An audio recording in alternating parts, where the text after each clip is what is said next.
ዓለምን ያለ አንድ ቃል ንግግር ያስመሰገነ፣ በሳቅም ያስለቀሰ፣ ነገር ግን በልጅነቱ ንግግር ማይችል ደንቆሮ ተብሎ የተገለለውን ያን ሰው ያውቁታል። በሚሊዮኖች የሚወደደው ይህ ሰው በአንድ ወቅት በመልኩ ምክንያት ብቻ የባዕድ ፍጥረት የተባለ ይሳለቁበት ነበር። ስሙ ሮዋን አትኪንሰን ይባላል። በታላቋ ብሪታንያ የተወለደው ሮዋን ሕይወቱ ግን አልጋ በአልጋ አልነበረችም።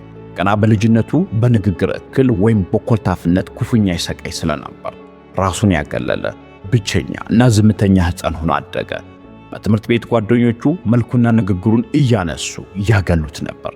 መምህራኑ እንኳን ሳይቀሩ ምንም ጎልቶ የማይታይ ችሎታ የሌለው ተራ ተማሪ ሲሉ አጣጣሉት። ወደ ትወናው ዓለም ሲገባም እያንዳንዱ የቴሌቪዥን ጣቢያ በንግግሩ ምክንያት በሩን ዘጋበት። ለካሜራ ትሆንም ተባለ። ህልሙ በድክመቱ ፊት የተከታ፣ ተስፋውን የጨለመ መሰለ። የዝምታው ንጉሥ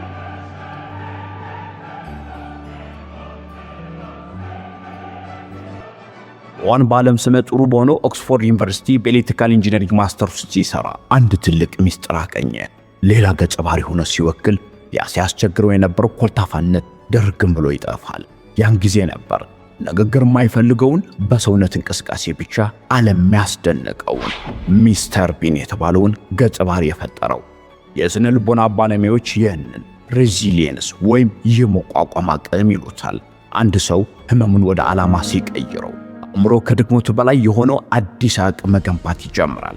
ሮዋን ያደረገው ይህንን ነበር። ድክመቱን የፈጠረው ታላቅ መሳሪያ አደረገው።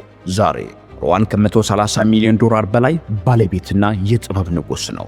ታሪኩ የሚነግረን አንድ እውነት አለ።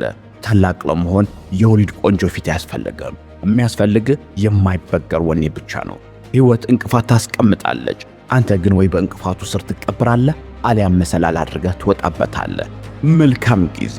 አንድሮሜዳ ፖድካስት